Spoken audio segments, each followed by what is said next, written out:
Sensex पिछले एक महीने में 4.5% से ज्यादा यानी कि करीब 3,744 अंक गिर चुका है। आज यानी कि 6 जनवरी को सेंसेक्स 1258 अंक टूटकर बंद हुआ। आखिर ऐसा क्या हुआ है कि सोमवार को बाजार खुलते ही भारतीय शेयर मार्केट क्रैश हो गया। सिर्फ एक दिन में निफ्टी 400 अंकों की गिरावट के साथ 23,600 के लेवल पर आ गया। इससे पहले कि हम आपको मार्केट टूटने की असली वजह बताएं, आप हमें कमेंट करके बताएं कि इस गिरावट में आप पैसा लगा रहे हैं या वेट एंड वॉच के मोड में हैं। अब आइए जान लेते हैं कि शेयर मार्केट में आज इतना कोहराम क्यों मचा। शेयर मार्केट में जबरदस्त बिकवाली की पहली वजह रही बैंकों की कमजोर बिजनेस अपडेट। आज सरकारी बैंक स्टॉक में जबरदस्त सेलिंग प्रेशर रहा। अगर आपके पास भी बैंकिंग स्टॉक है तो उसका दर्द आपने भी झेला ही होगा। असल में सरकारी बैंकों ने तीसरी तिमाही के लिए जो बिजनेस अपडेट किया है वो बहुत सेटिस्फैक्टरी नहीं है।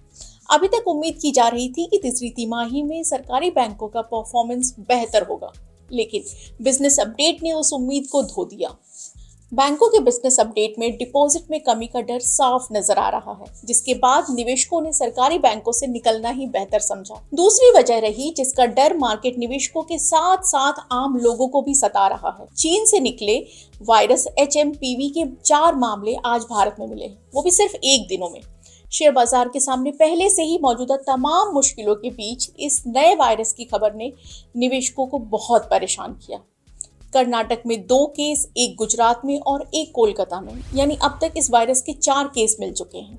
हेल्थ मिनिस्ट्री ने जो अपडेट दिया है उसमें इस बात पे जोर दिया है कि HMPV पहले से ही देश में और कई देशों में, यानी कि सिर्फ भारत में ही नहीं दूसरे देशों में भी मौजूद था। ये एक तरीके की सांस की बीमारी है और इसे किसी भी तरीके से हम कोरोना से जोड़कर नहीं देख सकते, लेकिन निवेशक किसी भी तरीके का चांस नहीं लेना चाहते, इसलिए वो बाजार से बाहर निकल रहे हैं।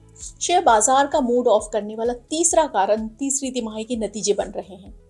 कमजोर नतीजों की एक आशंका है, जिसकी वजह से निवेशक फूंक फूंक कर फैसले ले रहे हैं ताकि बजट और मॉनेटरी पॉलिसी से पहले उन्हें कोई लॉस ना हो। जियोजीत फाइनेंशियल सर्विसेज के रिसर्च हेड विनोद नायर ने कहा कि तीसरी तिमाही के नतीजों से जब तक शेयर मार्केट को कोई डायरेक्शन नहीं मिलता, तब तक मार्केट ऐसे ही कभी ऊपर और कभी नीचे आता जाता रहेगा। किसी एक डायरेक्शन में जाने के लिए तिमाही नतीजों का आना बहुत जरूरी है। भारतीय शेयर मार्केट को आज परेशान करने वाला चौथा कारण बना कमजोर ग्लोबल संकेत।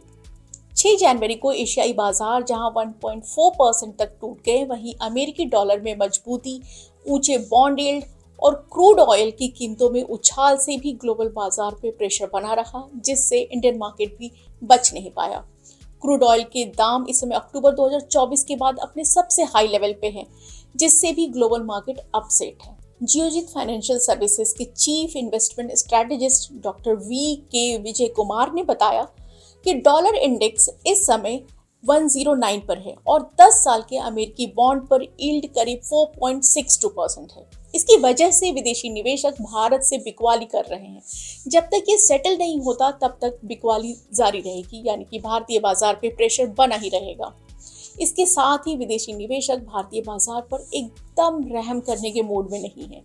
FII लगातार भारतीय शेयर बाजार से पैसे निकाल रहे हैं। जनवरी 2025 में अब तक FPI ने 4,285 करोड़ रुपए की बिकवाली की है, जिससे बाजार पे प्रेशर बरकरार है। अंत में अगर हम टेक्निकल चार्ट पे निफ्टी को देखेंगे तो समझेंगे कि मुश्किलें अभी और भी हैं।